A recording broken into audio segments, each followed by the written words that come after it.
Hello friends, मैं उदय तिवारी आप लोगों के लिए लाया हूँ मध्य प्रदेश सामान्य ज्ञान। इसमें हम मध्य प्रदेश के सामान्य ज्ञान के क्वेश्चन और उसका पूरा सिलेबस कवर करेंगे। जो हमारे मध्य प्रदेश के जितने भी कॉम्पिटिटिव एग्ज़ाम्स होते हैं, जैसे मध्य प्रदेश का पब्लिक सर्विस कमीशन MPPSC है, MPSI है, सब इंस्पेक्टर के एग्ज़ाम्स, आपका जेल प्रहरी है, पटवारी है, फॉरेस्ट का है, या जितने भी क्लरिकल लेवल के एग्ज़ाम होते हैं, उन सारे एग्ज़ाम्स के सिलेबस को ध्यान में रखते हुए हम पूरा सिलेबस यहाँ पर कवर करेंगे। और दोस्तों, ये मैं कोशिश करूँगा कि सारे के सारे टॉपिक्स जो हैं आपको मैपिंग के थ्रू कवर कराऊँ, जिससे कि आपको रटने की ज़रूरत ना पड़े। चीज़ों को समझना है, समझकर याद कर समझकर हमें सीखना है, जिससे एग्ज़ाम में हमसे गलतियाँ ना हो। तो इस तरीके से हम यहाँ पर सारी चीज़ों को कवर करेंगे। आज की जो पहली क्लास है बिल्कुल बेसिक है मध्य प्रदेश के बारे में, जिसमें हम मध्य प्रदेश सामान्य ज्ञान का मध्य प्रदेश का सामान्य परिचय हम देखेंगे कि कैसे मध्य प्रदेश में कौन कौन सी चीज़ें हैं जो हमारे राज्य की महत्व की हैं, और हमारे कौन कौन से पड़ोसी राज्य हैं, ठीक है, जिनके साथ हमारी सीमाओं का निर्धारण किया जाता है। उससे संबंधित कुछ महत्वपूर्ण तथ्य भी देखेंगे। तो स्टार्ट करते हैं।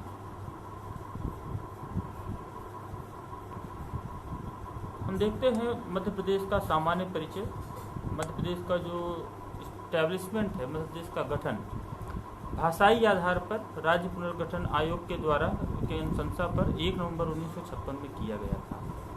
हमारे जो पहले मुख्य प्रधानमंत्री हैं पंडित जवाहरलाल नेहरू, इन्होंने मध्य प्रदेश को हृदय प्रदेश की संज्ञा दी है। तो मध्य प्रदेश जो है हृदय प्रदेश के नाम से जाना जाता है।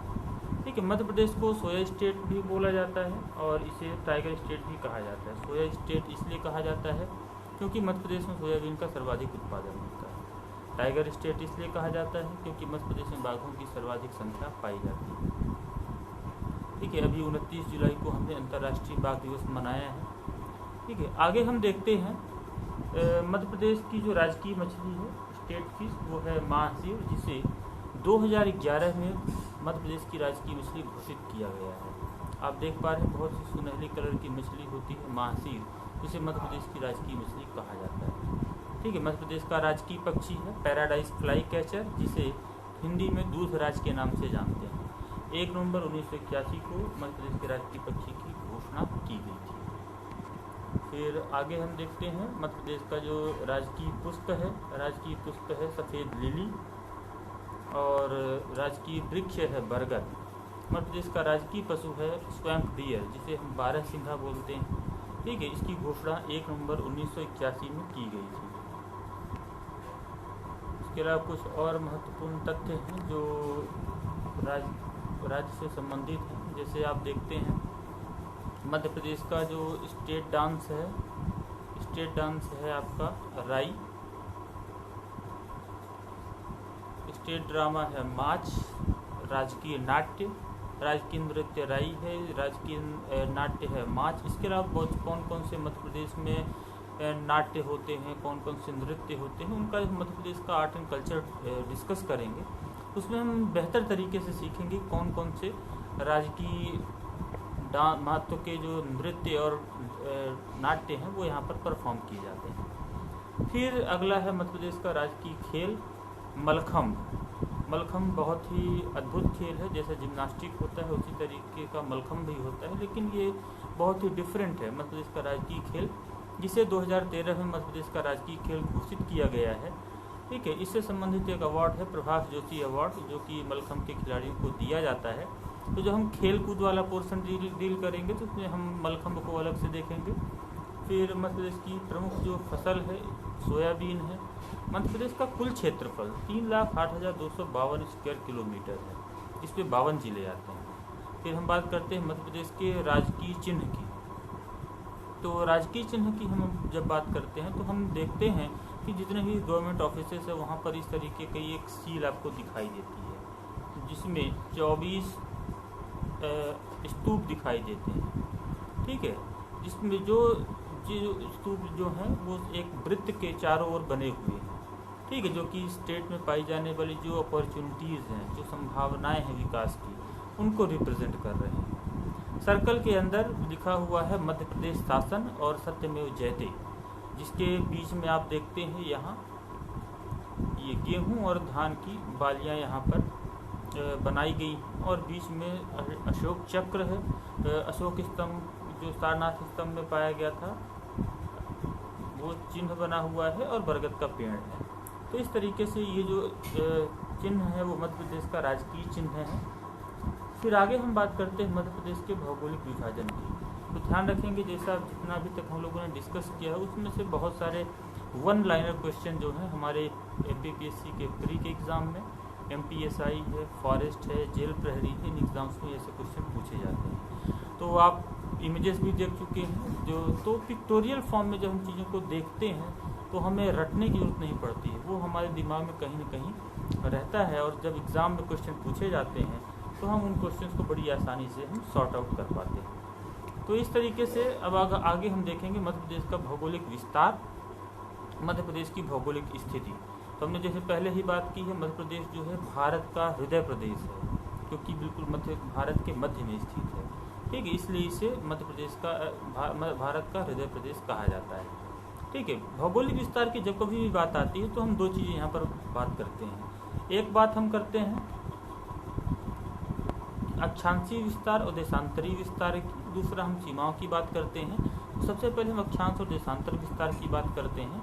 तो सबसे पहले मैं आपको बताना चाहूँगा अक्षांश वे रेखाएं हैं, वे काल्पनिक रेखाएं हैं जो कि ग्लोब पर, पृथ्वी के ग्लोब पर समानांतर खींची गई, और जो वर्टिकल लंबवत जो रेखाएं हैं उन रेखाओं को बोला जाता है देशांतर रेखाएं। अक्षांश रेखाओं से हमें जोन्स के बारे में पता चलता है, जो क्षेत्र होते कटिबंधीय क्षेत्रों के बारे में जानकारी मिलती है। ठीक है, वहाँ का की क्लाइमेटिक कंडीशन है, जलवायु कैसी है, इनके बारे में जानकारी मिलती है अक्षांश रेखाओं से। देशांतर रेखाओं से हम समय का निर्धारण कर पाते हैं। तो इस तरीके से हम मध्य प्रदेश में जब कभी समय निर्धारण की हम बात करेंगे तो देशांतर रेखाओं के आधार पर करेंगे, और जलवायु कंडीशन की बात करेंगे हम तो यहाँ पर हम अक्षांश रेखाओं की बात करेंगे।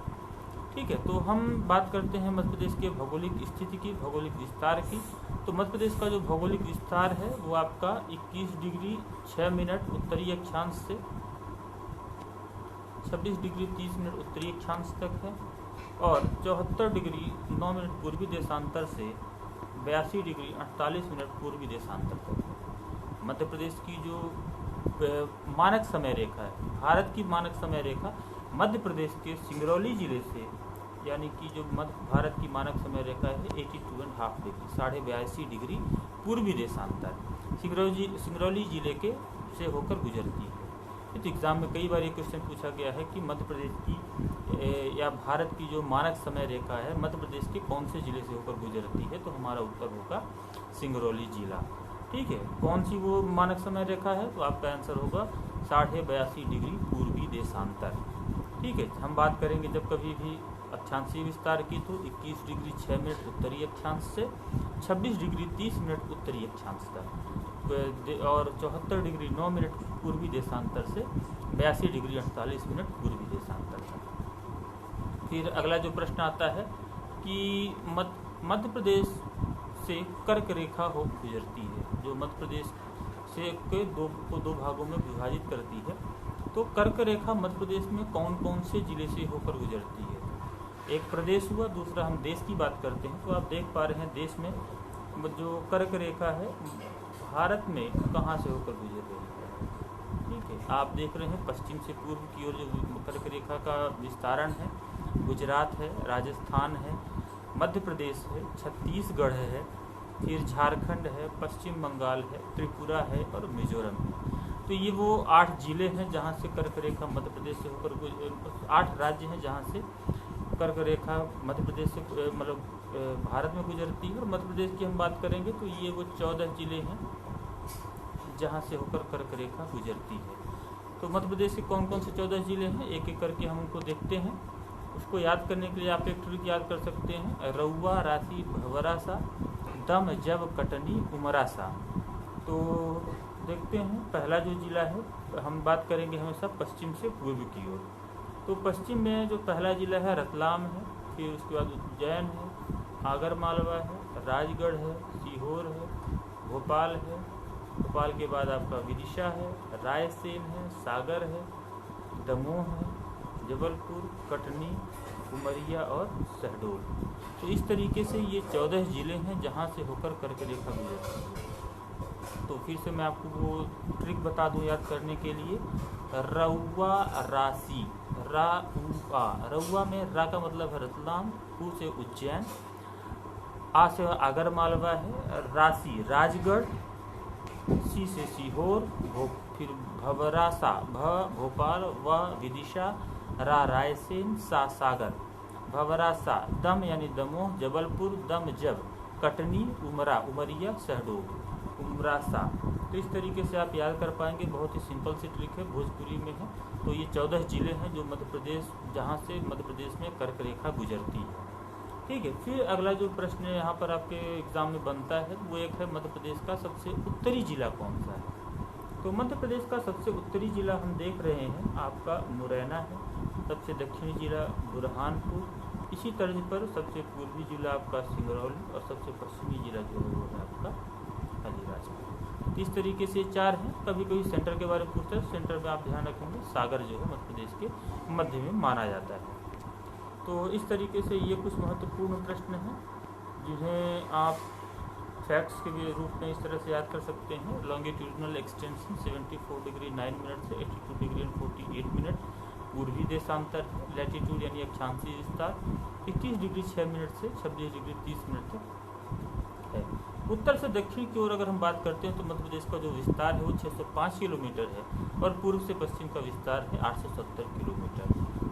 और यहाँ पर ट्रॉपिक ऑफ कैंसर कर्क रेखा के बारे में बताया गया है। फिर आगे हम बात करते हैं मध्य प्रदेश के पड़ोसी राज्यों के बारे में।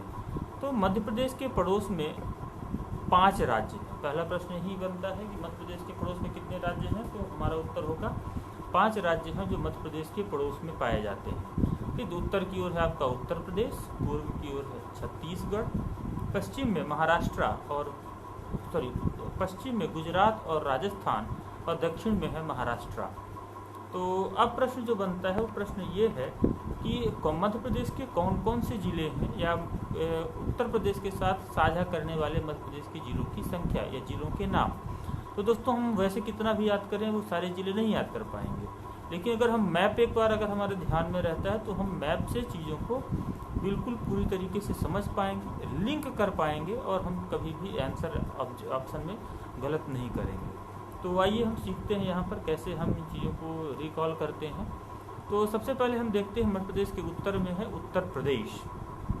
उत्तर प्रदेश आप देख रहे हैं मुरैना से लेकर आपका सिंगरौली जिले तक के बीच को जो जिले हैं, ठीक है, वो सारे जिले जो हैं आपके उत्तर प्रदेश के साथ सीमा साझा करते हैं। तो कौन कौन से वो जिले हैं एक एक करके हम देखेंगे। सबसे पहले है आपका मुरैना, देन भिंड, फिर दतिया, शिवपुरी, अशोकनगर, सागर, छतरपुर, टीकमगढ़, निवाड़ी, पन्ना, सतना, रीवा, सीधी, सिंगरौली।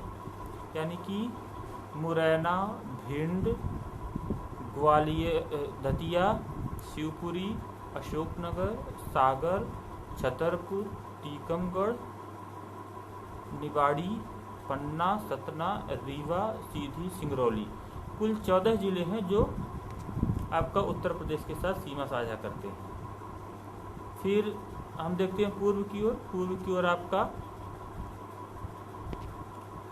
छत्तीसगढ़ है। छत्तीसगढ़ जो है आपका सिंगरौली से लेकर बालाघाट तक का जो क्षेत्र है, जिसमें हम देखते हैं सिंगरौली, सीधी, शहडोल, अनूपपुर, डिंडोरी, मंडला, बालाघाट। इस तरीके से 7 जिले मध्य प्रदेश के जो छत्तीसगढ़ के साथ सीमा निर्धारण करते हैं। और पश्चिम में हम देखते हैं कि बालाघाट से लेकर आपका अलीराजपुर तक का कुल 9 जिले हैं जो महाराष्ट्र के साथ सीमा निर्धारण करते हैं। अलीराजपुर, बड़वानी, खरगोन, बुरहानपुर, खंडवा, बैतूल, छिंदवाड़ा, सिवनी और बालाघाट। तो इस प्रकार से ये 9 जिले हो जाते हैं। और गुजरात के साथ केवल 2 जिले हैं, अलीराजपुर और झाबुआ, जो सीमा निर्धारण करते हैं। और उसके बाद जो बचा हुआ क्षेत्र है पश्चिम की ओर, वो उसमें आपके 10 जिले आते हैं मध्य प्रदेश के, जो राजस्थान के साथ सीमा का निर्धारण करते हैं। एक तो है, आप देख रहे हैं, मुरैना, श्योपुर, शिवपुरी, गुना, राजगढ़, आगरमालवा, रतलाम, मंदसौर, नीमच और झाबुआ। तो इस तरीके से ये 10 जिले हैं जो राजस्थान के साथ सीमा का निर्धारण करते हैं। तो इस तरीके से प्रश्न एक बनता है कि मध्य प्रदेश में कितने ऐसे जिले हैं जो सीमावर्ती हैं, यानी कि जो कहीं न किसी राज्य के साथ सीमा का निर्धारण करते हैं। तो कुल जिलों की संख्या है जो सीमावर्ती है 35 जिले हैं, और उसके अलावा जो अंतर्वर्ती जिले हैं वो 17 हैं। फिर मध्य प्रदेश के बारे में कुछ और महत्वपूर्ण इन्फॉर्मेशन, जैसे मध्य प्रदेश जो है क्षेत्रफल के आधार पर देश का दूसरा सबसे बड़ा राज्य है, जिसका कुल क्षेत्रफल हमने शुरू में ही बात करी है 3,08,252 वर्ग किलोमीटर है। और जनसंख्या के आधार पर मध्य प्रदेश जो है वो 5वां सबसे बड़ा राज्य है। मध्य प्रदेश राजस्थान के साथ सर्वाधिक सीमा निर्धारण साझा करता है, जो कि आपका 1600 किलोमीटर है, और सबसे कम सीमा साझा करता है गुजरात के साथ, जिसमें 2 जिले आते हैं। और मध्य प्रदेश पूर्णतः एक लैंडलॉक्ड स्टेट है। लैंडलॉक्ड का मतलब होता है भू-आबद्ध, स्थलबद्ध या स्थलरुद्ध क्षेत्र, यानी कि जिसके चारों ओर स्थल है। ठीक है, यानी कि आप देख पा रहे हैं, पहले ही हमने जैसे लास्ट उसमें मैप में देखा था, उत्तर में आपका उत्तर प्रदेश, फिर दक्षिण में महाराष्ट्र, पूर्व में छत्तीसगढ़, पश्चिम में गुजरात और राजस्थान। ये राज्य हैं, यानी कि कहीं भी जलीय क्षेत्र नहीं है। तो इस तरीके से ये मध्य प्रदेश के पड़ोसी राज्य हैं, उनके और कौन कौन से ज़िले हैं जो सीमा निर्धारण करते हैं। यहाँ पर छत्तीसगढ़ के साथ हमने बात करी है 7 जिले, तो आप ध्यान रखेंगे यहाँ पर ये 7 है। ठीक है, छत्तीसगढ़ के साथ 7 जिले हैं मध्य प्रदेश के जो सीमा का निर्धारण करते हैं। तो दोस्तों अभी के लिए इतना ही। ठीक है, आगे की क्लासेस में हम और भी महत्वपूर्ण इन्फॉर्मेशंस लेकर आपके लिए लाएंगे, जो मतलब हमारे एग्ज़ाम के पॉइंट ऑफ व्यू से बहुत ही इम्पॉर्टेंट होंगी। तो बने रहिए, धन्यवाद।